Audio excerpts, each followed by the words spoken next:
and ask them about their lives, about their day, about their dreams and their passions.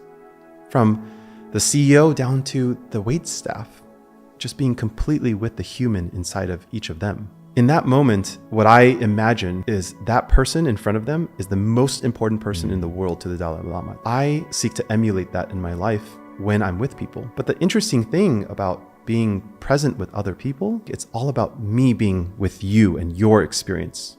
But actually, it's about me feeling myself at the same time, the impact that you have on me. When you blink, or when you move your legs, or the way that you're sitting with me right now, like the impact that you're having on me and me being able to relate that back to you, and recognition of how I'm impacting you, getting curious about you, etc. That's real presence and connection.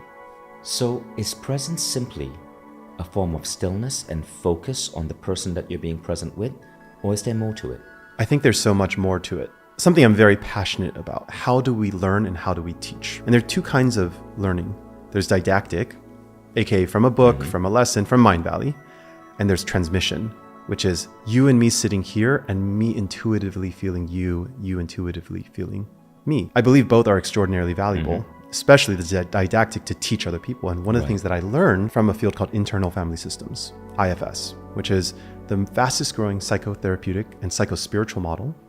And it's all about parts work. If you've ever said a part of me feels anger, a part of me feels sad, a part of me is confused, well, you're kind of speaking that language.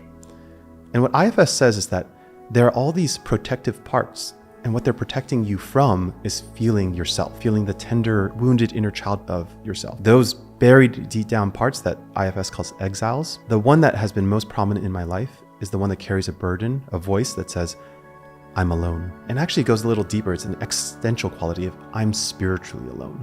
Like I can't be met in my spiritual experience of myself. And when I was unaware of that part, I would do in my life is I would seek to enroll people into my quote unquote level of spirituality. How that would express sometimes is, let's say I'm facilitating other people through their transformation. If it didn't go perfectly, I would get anxious.